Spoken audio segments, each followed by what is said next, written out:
Welcome back to Resipod, your gateway to the wonders of silicones. Ever wondered why foam is more than just bubbles? Today, we are exploring silicone antifoams. These essential additives prevent foam, ensuring everything from your morning coffee to critical medical process runs smoothly. Dive in with us as we uncover their significant impact. My name is Siddarth. Today we deep dive into the world of silicone antifoams. We have Dr. Manju, who heads R&D, and Vijay, who heads application research and customer innovation here at Resil. This is their second episode. Welcome back. I think our listeners already know who you guys are, the experts that both of you are. I promise I will not do any superlatives. So just for my understanding, Vijay, what are antifoams? So antifoams are any agents which will prevent the foam formation. So that's how we call it as antifoams.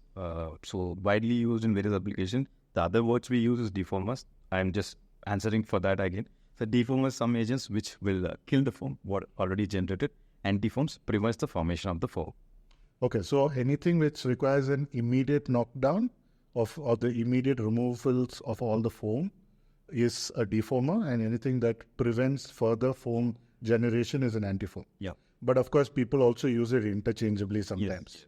That is why generally people name it as foam control agents, which covers everything under that. Even sometimes de-aeration agents, anything overall management, they call it as foam control agents, under which antifoams, defoamers, delineators, many other ingredients will fall under. Yeah. And sorry, very stupid question, but essentially what are we doing? We're preventing the formation of bubbles and we're killing bubbles. Yeah. Is that correct? Yes, exactly. Okay. Why are bubbles a bad thing? Bubble is a bad, it depends on where. Like there are some places bubble is actually good, like the creams or foaming beverages and whatever. There are some areas where bubble will cause interference, like in the production, efficiency of the process, the quality of the product. For example, if you coat a film of bait or anything, the bubble will be not looking good. It forms scatters. If, for example, in the cakes, bubble is actually good. You need foaming and frothing and everything. So it depends upon the application areas. To talk about the bad things, some of the examples can be it impacts your process efficiency, product quality, lot of energy. These are something I can think of. Key factors. Right. So it's very application specific. Very, very application. So I'm guessing we don't have one size fits all solutions. Exactly. Especially for antifoams, we don't have one that fits for all. So Manju, why silicones as antifoams? What's so special about silicone chemistry and antifoams? Yeah, so before going to that, I'll explain about foams, what Vijay has mentioned. Mm-hmm. So foam is a trouble because when you start a day, you start with the paste and toothpaste.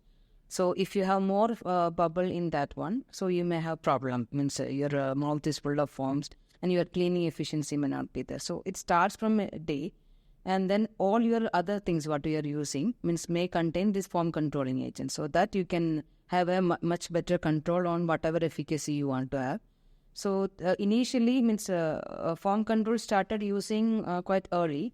So before 1950s, I think it's generally oils been used, fatty oils, alcohols, and but it was not efficient. And then sometimes some other requirements like frothing of oils may not be controlled by this oil. So silicon started coming in picture, like 1950s onwards, that this kind of silicone-based antifoam started coming. And it's mainly based on oils because silicones are having an advantage of having a low surface tension. And this is mainly incompatibility. Foam killing is a art of incompatibility between the solvents. So when you have a foam, so you need to make an incompatibility to break the foam.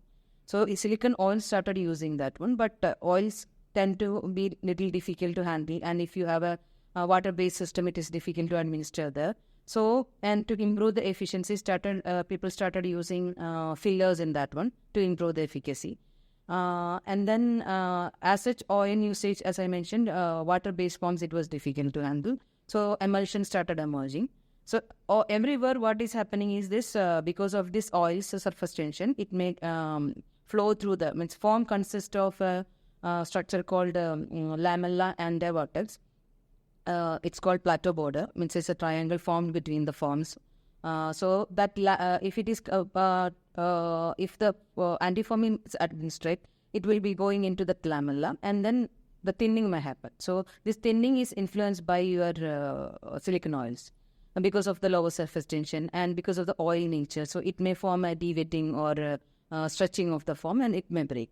Otherwise, it may go into the plateau border and it will sit over there, and due to gravitational loss effect and effect, it may drain the foam and then break the foam into... Right. So if I understand correctly, for an antifoam to be effective, either it has to be the, you have to enter through the lamella Yes. and impact the foam, or the other one was the plateau border, Yes. and you go to the plateau border and then you reduce the surface tension there. Yeah, means surface tension reduction is happening everywhere. The thinning also happening because of the surface tension. So the plateau border will be slightly more bulky than the lamella.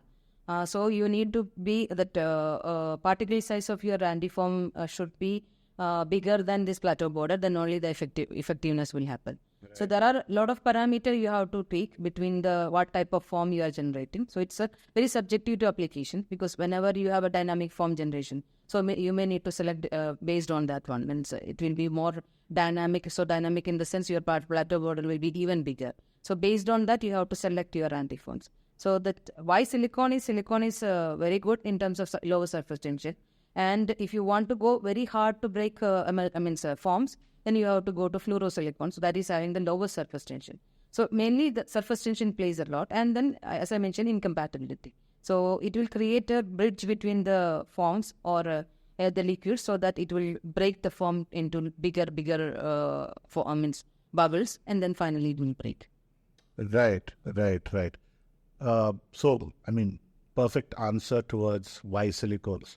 Now the question is there a single one-size-fits-all silicone solution, or you'd have to have different silicone solutions for different problems? That will not work with antifoams, to be very frank. Means there are some areas silicones will not work, like means some metal cutting applications where your main value proposition is paintability. So there silicones will have disadvantages. And as I mentioned, if it is a dynamic foam, or depends on which surfactant it is creating. So based on that, you have to pick and choose what type of antifoam you have to select. So you need a selection of antifoams based on your application. One particular type of antifoam will not fit everywhere. And also what type of media you are using. Means it's aqueous based or oil based. Based on that also you can select. And generally, this oil-based foams, silicones tend to be much more effective.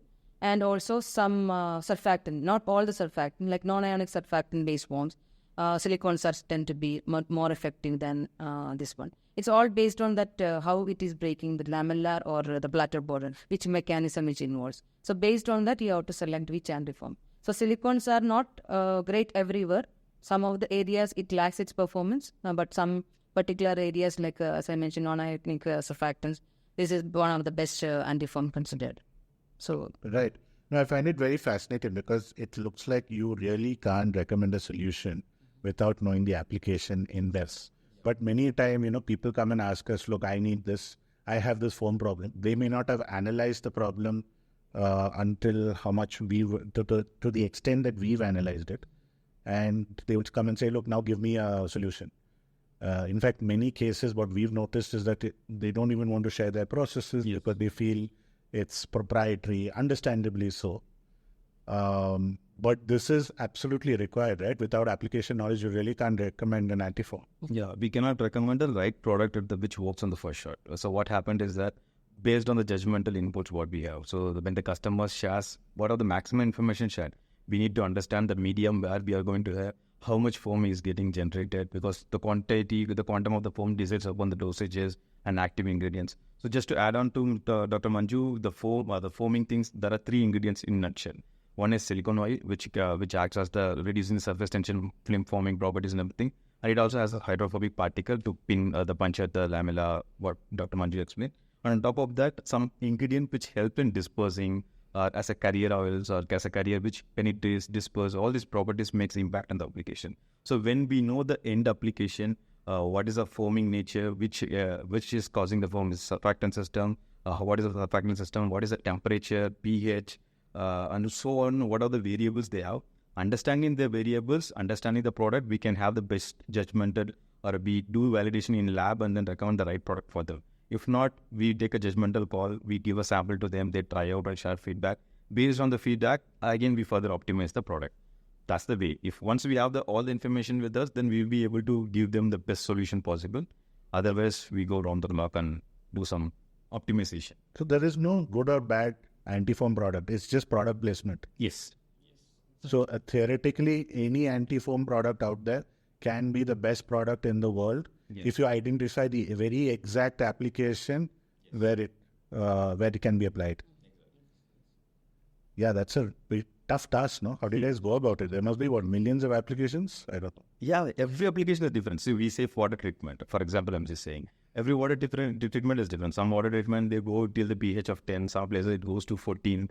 And so is the paper industry, which water is processed? Is it textile water? Is it paper water?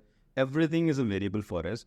So within the industry itself, we can't recommend just one product for water treatment. So we have to see what are the parameters or the variables, and accordingly optimize the product or tweak the product. And so that's how the portfolio of antifoams is always bigger, because every application is a new product for us.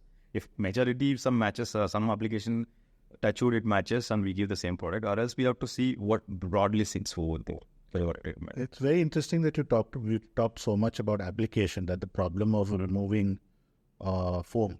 But how do we check compatibility? Because I know a lot of customers tend to have a lot of concerns, is asking whether the antifoam agent that we recommend is compatible with their formulations.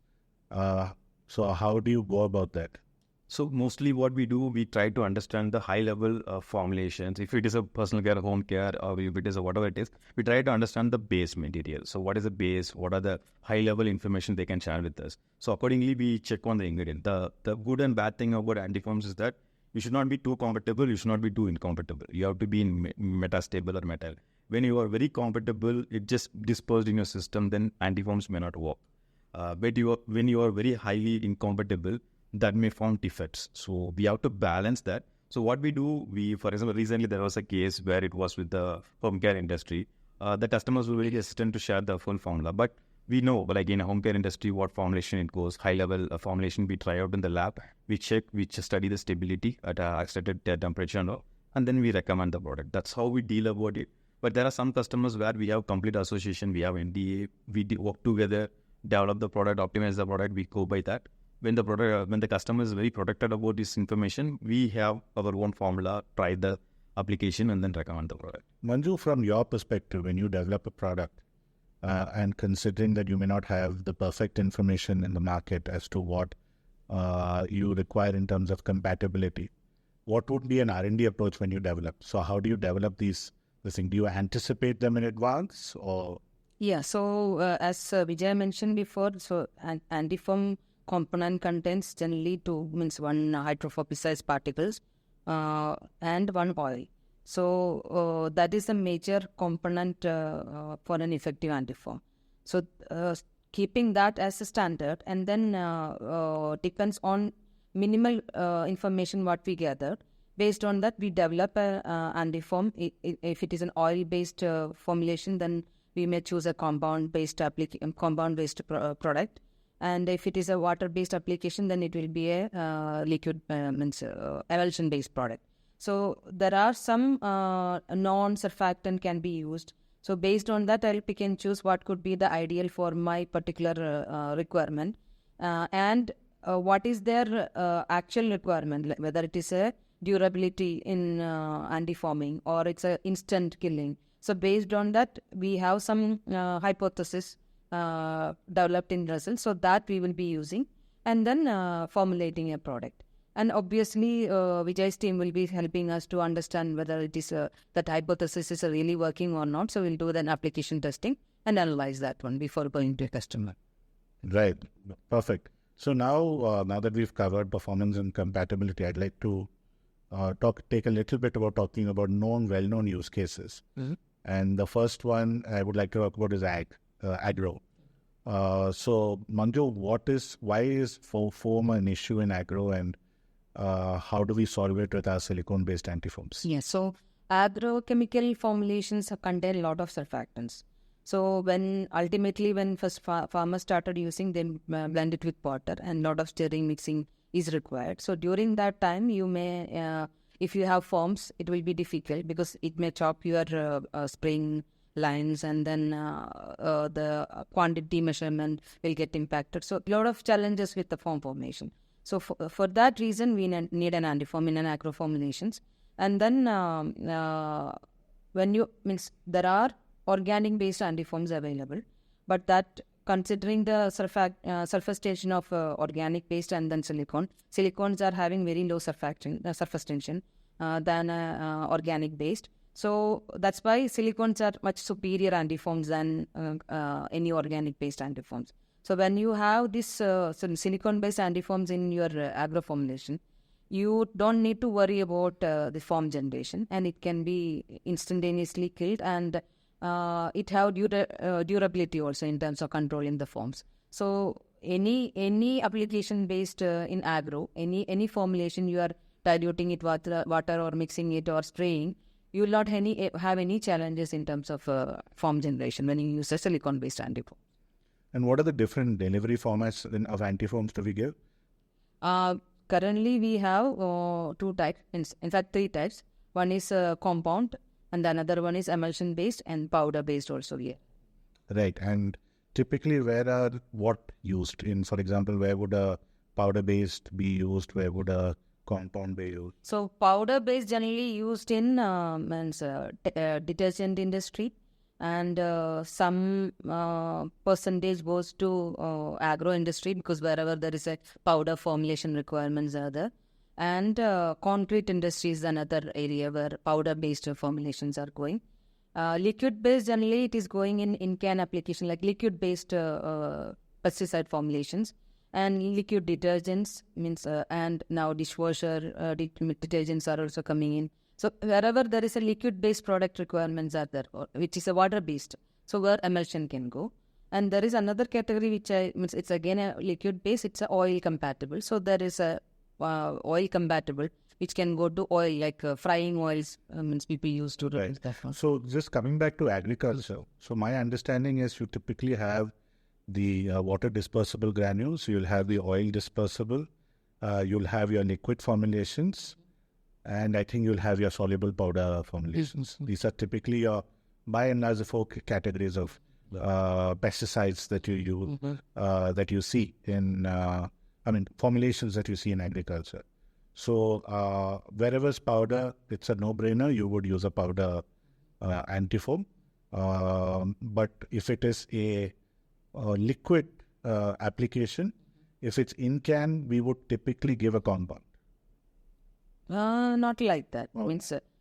It depends on the compatibility of your actives or your formulations. Okay. So compound generally it is relatively difficult because it will be high in viscosity, and dissolving it in your formulation may require further surfactants. So emulsions are really good in can application, and solids we can use both. Even solids also we can use, and liquids also we can use. So both way we can use. The advantage of using solids is that it is easy to handle and then easy to formulate in their powder-based products. So there is no restriction that you should use solids in solid formulation. We can even use liquids also in the solid formulation. Fantastic. Moving on from agriculture, another very big application is water treatment. So how is it applied there, Vijay? So water treatment, it's majorly emulsions. So when it comes to the water treatment, there are two types of loading, whether they use batch by batch or they use continuous loading. Most of the cases, it will be continuous loading. So the water treatment happens and batch, it goes, and then continuous loading happens. So there, you really need an emulsion, because easy to disperse. So as Dr. Manju said, that the compound is really used in various places, but the performance, the efficacy depends upon how quickly you spread the defoamers or antifoam compounds throughout your media, and then how quickly you kill the foam. So based on that, water treatment, emulsion is always better. In some cases, there are some formats between liquids, between the compound and between the emulsion. There is also dispersible, self-dispersible. There are some formats like dispersible. If it is dispersing faster, even that can be recommended. So in nutshell, for water treatment, either water dispersible, self-dispersible, or else emulsion. These are the two widely used products. Right. And moving on from these two applications to say more sensitive applications that we do, like for example, we provide food grade antifoams and we provide pharma grade antifoams. How are antifoams used in food grade and pharma grade? So antifoams, so for a real life examples, we have a lot of gas issues in the body. That's basically because of the foam. You foam a lot in there. So the stomach is a big factory and antifoams is Anytime biryani. Yeah. Anytime after a biryani. Yeah, not just biryani, anything you add fatty or any big thing. So biryani is our favorite, of course. But anything after biryani, you feel that what's happening is that, as you know, stomach is a big industry or factory, you call it as. Any factory linking to the antifoams, factory may need antifoams because processing that. So when your food gets processed, you liberate a lot of gases and you foam. That's called flatulence. So you feel the flatulence. So the foamers and antifoams used in pharma to make the anti-flatulent agents. In examples like, we can use example like Resil kind of a products where we already have supply. So that is a product, real life example where pharma antifoams has been used.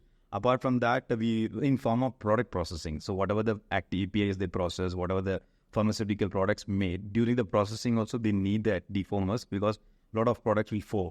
That impacts the overall efficiency of the production and rejection overall. So both as an API, it goes for the anti-flatulent agent and also drug manufacturing process, it goes in pharma industry. These are the two areas we can largely split and then focus. That's application areas in pharma. Right. Moving on from what we like to call as the familiar terms of antifoams and defoamers, I want to talk about the paint and coating industry. There they use sometimes they use different terminology. They do use words like antifoams, but they also use fancy words like de-aeration and all of that. Yeah. What's so special about the paint and coating application? Why is foam a problem for them, Manju? Yeah, so paints and coatings, mainly the foam is generated again by mixing or blending. And when application also is another challenge.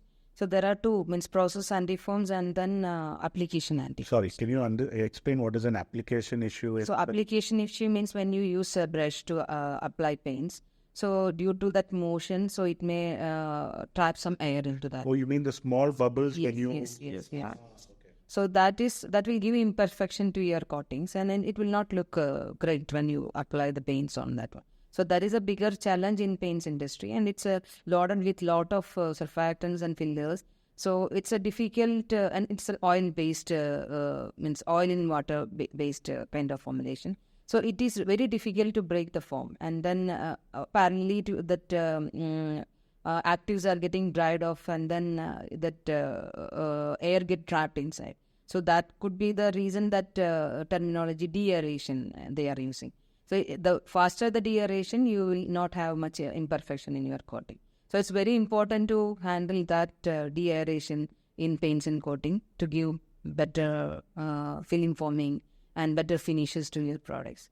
So we have silicone-based products for that one as well, and then that also do the same mechanism to destroy the forms, and that will give a very fine or smooth coating to any surfaces. Right. And Vijay, in terms of what we offer, so these are all in-can additives, right? Yeah.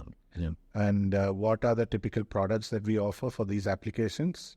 See, the applications, for example, in agro, it's mostly in applications. We have that during the farmers, when they go for tank mixes, they use one of the ingredients which is already in-can formulation.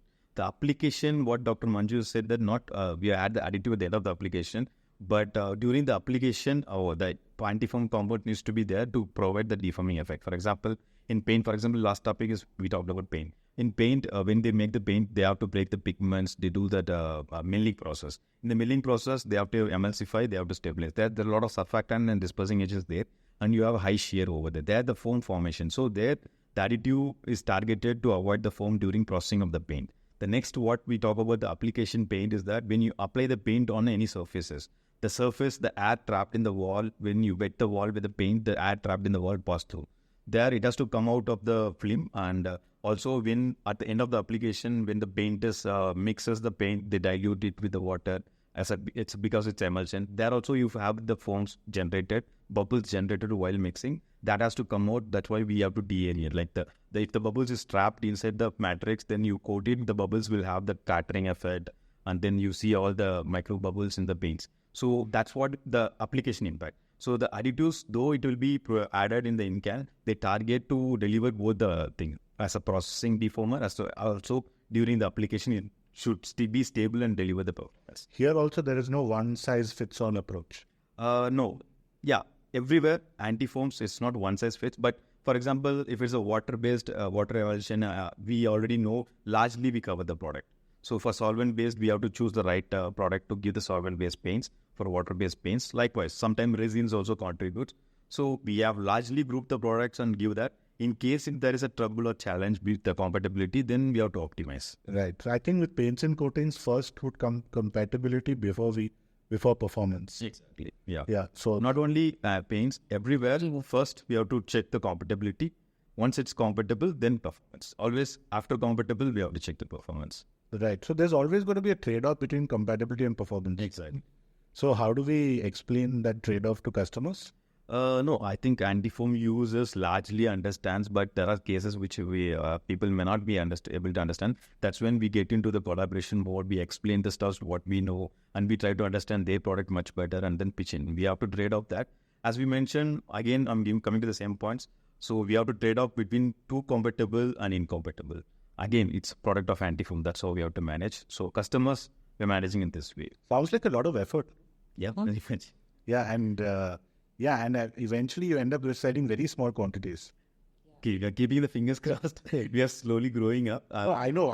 As resin we sell a lot of this thing, but for each customer, I mean, they're using like Actually, that's a benefit of the antifoam because it works starting from 10 ppm. It's not only 10, it can be much lower.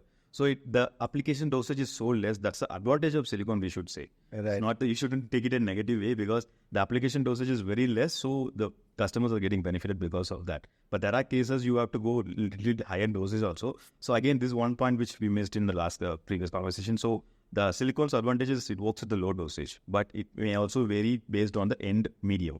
So starting from ppm levels to 0.1 percentages max, like we can fix. So we have to send a message to our listeners. Yep. And if they have a phone problem, what would be your parting advice in terms of how to solve that problem, Vijay? Yeah. So first of all, we need to understand why the foam is getting generated. Is it just generating because of the surfactant, or what are the processing? Like, is it milling is happening, shear is happening, or what is the contribution when temperature? So you understand your process and the product. So once you understand the process and product, and then you can look at the matrix, decision matrix or product matrix to understand which product will work for them. So as a customer, they themselves can choose whether it is silicone, non-silicone, emulsion, compound. These are high-level decisions can be made from the customer end once you understand the process very clearly. Apart from that, optimizing the dosage and further trouble anything, they can reach out to us and we are there to help them. Fantastic. Manju, any advice to listeners? Yeah, so this is as Vijay shared about the application side. So if it is about a new product development or new antifoam development, so there are many areas silicones will not work, as I mentioned, and there are many areas silicone works excellent way.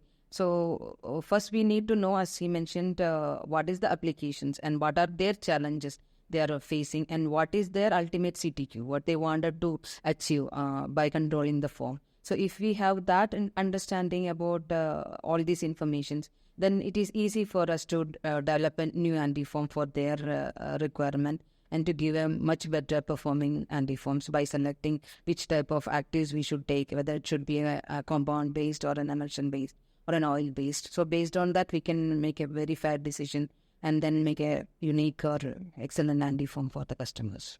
On that illuminating note, thank you both of you. As always, very illuminating, and I've learned a lot.